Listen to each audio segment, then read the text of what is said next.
The first important thing is about dental implants. Dental implants అని ఇప్పుడు మీరు వినే ఉంటారు. రెగ్యులర్‌గా పన్ను తీసేశాక పన్నుని రీప్లేస్ చేసే మెథడ్‌లో ద పర్మనెంట్ మెథడ్‌లో ఉండేదే dental implants. So, dental implants అంటే అది ఏదో చాలా తీవ్రమైన నొప్పి ఉంటుంది, బాధ ఉంటుంది, భయం ఉంటుంది అనుకుంటారు. సో, చేయించుకున్న వాళ్ళు ఉన్నారు. మన ఛానెల్‌లో అయితే చేయించుకున్న వాళ్ళు ఇమ్మీడియేట్‌గా రివ్యూస్ ఇచ్చినయి కూడా ఉన్నాయి. మీరొక్కసారి వెళ్తే మీరు ఆ రివ్యూస్ అన్నీ చూడొచ్చు. సో, పెయిన్‌ఫుల్ గురించి మనం ఇవన్నీ పక్కన పెడితే అసలిప్పుడు ఈ టాపిక్ ఎందుకు మాట్లాడాల్సొచ్చిందంటే, డెంటల్ ఇంప్లాంట్స్ చేయించుకున్నాక అసలు చెకప్‌కి వెళ్ళాలా? అసలు అవసరం లేదా? చాలామంది ఏం చేస్తారంటే అసలు ప్రాబ్లమే లేదు. చేయించుకొని 5 ఇయర్స్ అవుతుంది, 10 ఇయర్స్ అవుతుంది, ఇబ్బందేం లేదు అని వదిలేస్తారు. అట్‌లీస్ట్ వెళ్ళి ఎలా ఉంది? కండిషన్ ఏమైంది? అని ఒక ఎక్స్‌రే కూడా తీసుకోలేని పరిస్థితిలో ఉంటారు.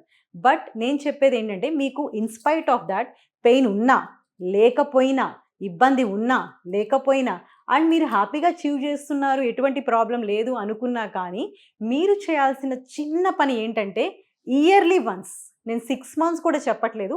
ఇయర్‌లీ వన్స్ ఒక్కసారి వెళ్ళండి. మీరెక్కడైతే చేయించుకున్నారో అక్కడికైనా వెళ్ళొచ్చు.